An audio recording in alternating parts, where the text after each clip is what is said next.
এটির আগের পার্টের আমি রিক্যাপ দিয়ে দিচ্ছি। তাহলে যখন ক্রাফটি ওর চেস্টকে চেক আউট করে তখন সে দেখতে পারে সব জিনিসের একটি নাম হয়ে গেছে, যেটা হলো $8.S0.Y। আর যখন সে নিজের হাউসের বাইরে যায় তখন সে রেডস্টোন টয়ে ভরা একটি সাইনবোর্ড, এখানে লেখা ছিল blood is red, wines are blue, the next one is you. যে ক্রাফটি অনেক বেশি ভয় পেয়ে যায় আর ওই সার্ভারকে লিভ করে দেয়। তারপর তারা রিপোর্ট সেকশানে যায়, মোজাঙ্গকে রিপোর্ট করে তাদের সার্ভারে এমন একটি গ্লিচ হচ্ছে যেটি অনেক বেশি ক্রিপি আছে।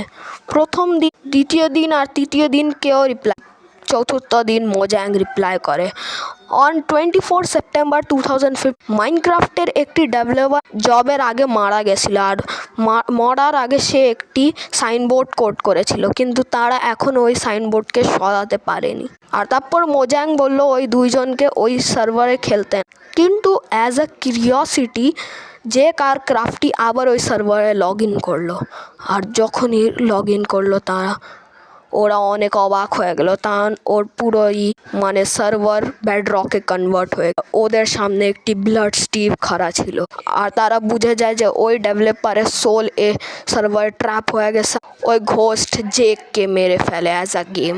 তারপর ওই ডেভেলপারে ঘোস্ট ক্রাফটিকেও মারতে যায়, কিন্তু ক্রাফটি ওই সার্ভারকে লিভ করে ওই সার্ভার ডিলিট করে দেয়। তারপর ক্রাফটি স্কাইপে কন্ট্যাক্ট করে, কিন্তু জেক স্কাইপে ছিল না। ক্রাফটি অনেক শখ আর ভয়ে ক্রাফটি রিয়েল লাইফে নিজের বাইক বের করে জেকের ঘরে যায়। আর যখন জেকের ঘরের দরজায় পৌঁছাতেই জেকের একটি ভয়ঙ্কর চিৎকারের আওয়াজ আসে। আর যখন ক্রাফটি ভিতরে দেখে দ্য জেক ওয়াজ ডেড, কিন্তু তার মার্ডারার কোথাও ছিল না, তার পিসিতে জেকের পিসিতে রক্তের বছাড়।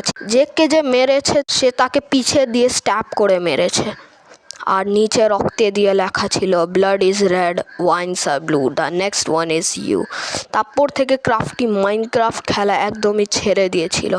হ্যালো ফ্রেন্ড, আশা করি ভিডিও ভালো লেগেছে। এটির আগের পার্ট আমার চ্যানেলে অ্যাভেলেবল আছে, প্লিজ চেক আউট করবেন, লাইক অ্যান্ড সাবস্ক্রাইব করে দেবেন। আজকের জন্য বাই বাই।